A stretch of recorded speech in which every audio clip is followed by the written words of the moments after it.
بسم اللہ الرحمن الرحیم۔ السلام علیکم۔ موجودہ حکومت نے نئی اسٹیبلشمنٹ سے پہلا پنگا لے لیا ہے۔ کیا مطالبہ کیا گیا ہے، اس کی تفصیل آپ کے سامنے رکھنی ہے۔ حامد میر نے جنرل باجوہ کے ساتھ ڈبل گیم کر دی ہے۔ کس طرح کے الزامات لگائے گئے ہیں۔ نجم سیٹھی نے بھی جنرل باجوہ اور عمران خان کے تعلقات تحریک عدم اعتماد پر انتہائی عام گفتگو کی ہے۔ اس کی تفصیل آپ کے سامنے رکھنی ہے۔ انتہائی عام ویڈیو ہے۔ میں امید کروں گا کہ جو سماعت کریں گے وہ اپنے قیمتی فیڈ بیک سے ضرور آگاہ کریں گے۔ سب سے پہلے تو ہمارے دوست ہیں صدیق جان صاحب، ان کی والدہ محترمہ کا انتقال ہو گیا ہے۔ اللہ تعالیٰ ان کی مغفرت فرمائے، ان کے درجات بلند فرمائے، اور صدیق جان ان کے بھائیوں کو صبر جمیل عطا فرمائے۔ آپ بھی دعاؤں کے اندر ضرور یاد رکھیے گا۔ اب حامد میر اور نجم سیٹھی نے کس طریقے سے تبصرہ کیا ہے، یہ آپ اگر سماعت کریں گے تو آپ کو اندازہ ہوگا کہ جب کوئی بندہ کرسی پر ہوتا ہے تو اس کی کس طرح چاپلوسی کی جاتی ہے، اور پھر جب اقتدار سے وہ نکلتا ہے تو پھر اس پر کس طرح کے الزامات لگائے جاتے ہیں۔ یہی حامد میر اور یہی ٹولہ تھا جو پچھلے 8 مہینے سے پوری پاکستانی قوم کو اس نقطے پر لانے کی کوشش میں مصروف تھا کہ اسٹیبلشمنٹ نیوٹرل ہو گئی ہے، general Bajwa, D G I S I سب نیوٹرل ہو گئے ہیں، اور اب عمران خان کی اس وجہ سے خیر نہیں ہے۔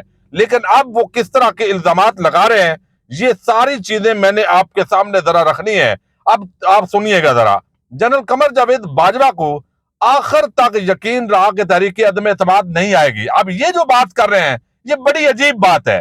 عجیب بات اس طرح ہے کہ وہ کہتے ہیں تحریک عدم اعتماد پیش ہونے لگی تھی، لیکن جو اس وقت کی اپوزیشن تھی انہوں نے جنرل باجوہ کو دھوکہ دیا، اور انہوں نے ایسے ظاہر کیا کہ جیسے ان کے نمبر گیم پوری نہیں ہے، اور پھر وہ پیش ہوئی اور اس وجہ سے وہ کامیاب ہو گئے۔ اور جنرل باجوہ جو ہے وہ تو عمران خان کو ناکام نہیں دیکھنا چاہتے تھے۔ اب یہ بڑی ایک بھونڈی قسم کی دلیل ہے۔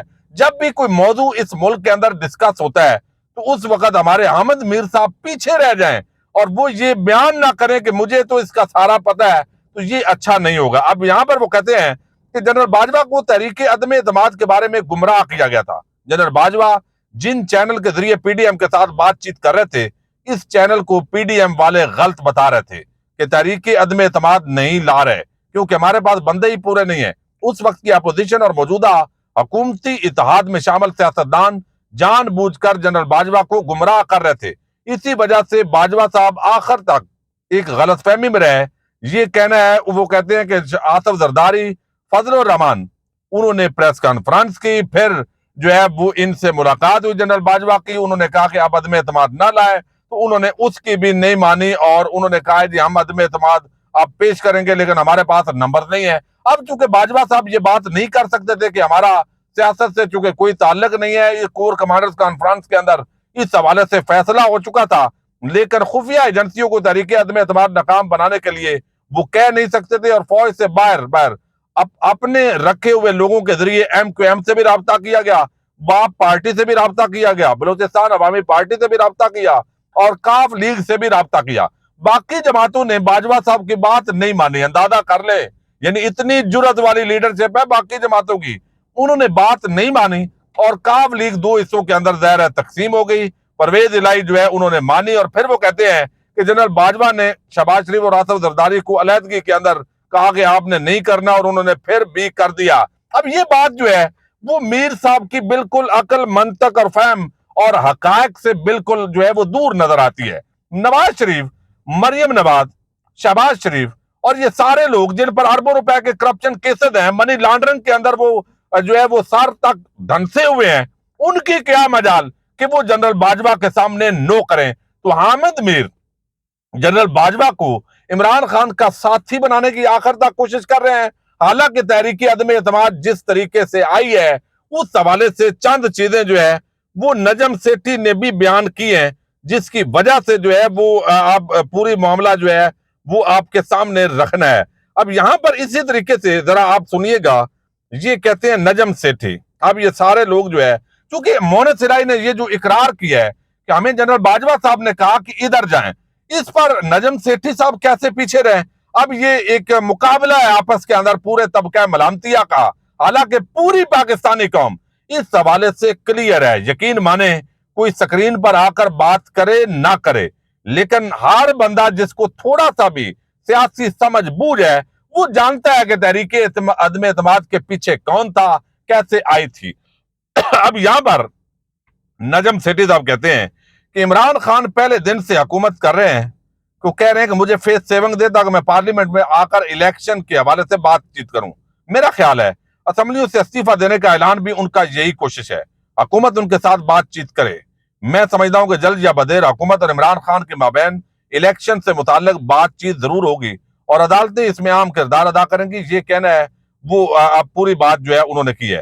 وہ کہتے ہیں کہ تحریک عدم اعتماد کبھی نہ آتی اگر باجوہ صاحب کی طرف سے اشارہ نہ ہوتا کہ آپ عدم اعتماد لائیں، ہم اس میں رکاوٹ نہیں بنیں گے۔ تو نجم سیٹھی نے اس وقت کی اسٹیبلشمنٹ پر یہ الزام لگایا ہے، لیکن اس کے اندر تھوڑی ڈنڈی مارتے ہیں کہ ہم غیر جانبدار ہیں۔ بھائی غیر جانبدار نہیں ہے، یہ عوام کا اس وقت یہ ماننا ہے، ہم اس میں رکاوٹ نہیں بنے گے۔ جنرل باجوہ ایکسٹینشن لے کر اپنا ریکارڈ صاف کرنا چاہتے تھے، ان کی کوشش تھی کہ کسی طریقے سے الیکشن ہو جائیں۔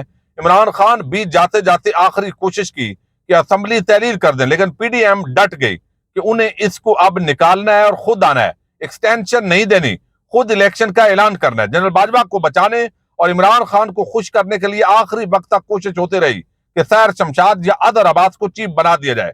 دوسری یہ کہ عاصم منیر کو بنانا ہی ہے تو joint chief of staff committee, یہ آرمی چیف کی تقرری کے حوالے سے نجم سیٹھی بات کر رہے ہیں، یہ ان کے دعوے ہیں۔ وہ کہتے ہیں کہ اس وقت باجوہ صاحب کی سب سے بڑی ضرورت یہ ہے کہ ان پر زبانی حملے نہ ہوں، وہ سیاسی طور پر ہی نہیں بلکہ اور طرح سے بھی ایکسپوز ہو گئے ہیں۔ وہ اس وقت اور طرح سے کیا مالی معاملات پر وہ شاید اشارہ کر رہے ہیں، وہ اس وقت بہت کمزور پوزیشن میں ہے۔ اب باجوہ صاحب کی جانب سے یہ پیغام دیا جا رہا ہے کہ میں تو آخر تک پی ٹی آئی کی سائڈ پہ کھڑا تھا، اور یہ جو انٹرویو دیا گیا ہے مونس الہی کی طرف سے، وہ کہتے ہیں اسی کو جسٹیفائی کرنے کے لیے ہے کہ میں تو آخر تک جو ہے تحریک انصاف کے ساتھ کھڑا تھا، ہم آپ کی حفاظت کریں گے۔ اور نون لیگ بھی باجوہ صاحب پر اٹیک نہ کرنے پر رضامند ہو چکے تھے۔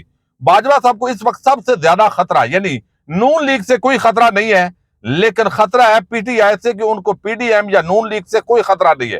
باجوہ صاحب براہ راست انہوں نے نہیں کہا تھا کہ تحریک عدم اعتماد کے دوران چودھری جو ہے وہ عمران خان کو سپورٹ کریں، بلکہ ایک بندے کے ذریعے انہوں نے کہا تھا، اور شاید یہ جنرل فیض حمید نے یہ کہا، یہاں یہ بھی بات کی ہے۔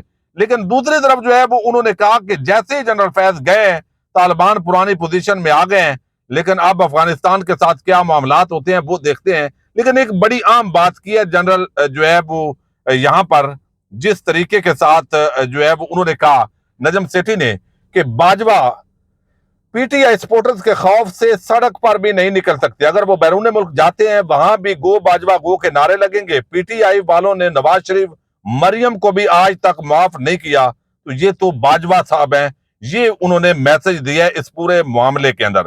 اب جو اگلا اس وقت حکومت نے جو نیا پھڈا ڈالا ہے، اگرچہ وہ بڑا معذرت خانہ سٹائل کے اندر نکالا ہے، لیکن موجودہ آرمی چیف کے آنے کے بعد یہ سب سے بڑی ڈیولپمنٹ ہے کہ مونس الہی نے یہ جو اقرار کیا ہے کہ جناب ہمیں جنرل باجوہ صاحب نے کہا تھا، تو اس کا مطلب ہے کہ جو اسٹیبلشمنٹ کی طرف سے یہ کہا جاتا رہا کہ وہ غیر جانبدار ہیں اس پورے معاملے کے اندر، وہ نیوٹرل ہے، تو وہ نیوٹرل نہیں تھے۔ تو یہ ایک بہت بڑا الزام ہے۔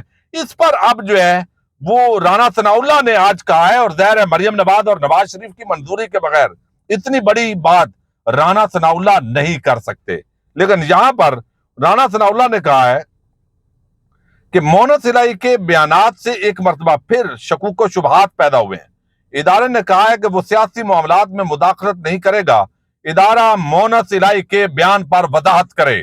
یعنی یہ اب جو موجودہ اسٹیبلشمنٹ ہے، ملٹری جو لیڈرشپ ہے، اس سے وضاحت مانگ رہا ہے رانا ثناء اللہ۔ یعنی یہ بات بھی بڑی عام ہے، وزیر داخلہ ہے، مانگنی بھی چاہیے، دینی بھی چاہیے۔ عمران خان کے خلاف تحریک عدم اعتماد پر جنرل قمر جاوید باجوہ نے کہا کہ آپ عمران خان کا ساتھ دیں۔ اب یہاں وہ کہتے ہیں کہ گزشتہ روز پہلی بار عمران خان نے مذاکرات کی بات کی ہے، لیکن حکومت اور اپوزیشن دونوں جمہوریت کی گاڑی کے پہیے ہیں، مذاکرات اور دھمکیاں ایک ساتھ نہیں چلتے، اور مذاکرات کے دروازے جمہوریت میں ہمیشہ کھلے رہتے ہیں۔ عمران خان کا بیانیہ انہوں نے آگے بات کی کہ عوام کے اندر مقبول نہیں ہے، بلکہ نواز شریف آئیں گے تو یہ کر دیں گے۔ حالانکہ نواز شریف اگر عمران خان کے مقابلے میں آئے گا تو یقیناً اس کی چوری ڈکیٹی اور زیادہ طریقے سے عمران خان ایکسپوز کریں گے، اور معاملات آگے بڑھیں گے. وہ آگے انہوں نے کچھ اور باتیں کی ہیں، لیکن اس وقت D G I S I, D G I S P R وہ کس طریقے سے وہ وضاحت کریں گے، وضاحت نہیں کریں گے، اوپنلی عوام کو بتائیں گے، یا بند کمرہ کسی اجلاس کے اندر مٹی پاؤ پروگرام ہوگا. لیکن یہ موجودہ حکومت کا موجودہ اسٹیبلشمنٹ سے پہلا پنگا ہے. لیکن معذرت خانہ سٹائل کے اندر اگرچہ یہ کہا گیا ہے، وہ کہتے ہیں کہ سیاسی معاملات میں مداخلت پر وضاحت کرنی چاہیے ادارے کو. اب آئی ایس پی آر جو ہے اس پورے معاملے کے اندر کیا وضاحت کرتا ہے، یہ ساری چیزیں جو ہے وہ ضرور ہم دیکھیں گے. یہ توقع نہیں تھی، اور بہرحال جس طریقے سے اچھی بات ہے، یہ روایت بہرحال ملک کے اندر قائم ہونی چاہیے کہ ہر ادارہ عوام کو جواب دہ ہونا چاہیے. نجم سیٹھی جو ہے انہوں نے تو جنرل باجوہ صاحب پر اور طرح کا قہر ڈھایا، لیکن حامد میر کپتان دشمنی جو ہے اس پر کس طرح سب کچھ داؤ پر لگایا، میں آپ کو پوری تفصیل اس حوالے سے دے چکا ہوں. لیکن جو الزامات ہیں وہ جنرل باجوہ پر لگائے گئے ہیں، اور ساری صورتحال اب ایک مرتبہ پھر 5-6 دن گزر چکے ہیں، لیکن مرکزی خبروں کا موضوع بہرحال وہی ہے. آگے جو موجودہ اسٹیبلشمنٹ ہے، فوجی قیادت ہے، وہ پاکستانی عوام کے ساتھ، پاکستان کی سب سے مقبول جماعت تحریک انصاف کے ساتھ کیا کرتی ہے. بہت سارے ایسے صحافی ہیں جو اپنے آپ کو اداروں کا ترجمان سمجھتے ہیں، اور وہ جو ہے وہ بڑی دھمکیاں دے رہے ہیں. لیکن دیکھنا ہے، جنرل عاصم منیر صاحب کا یہ بڑا امتحان ہے.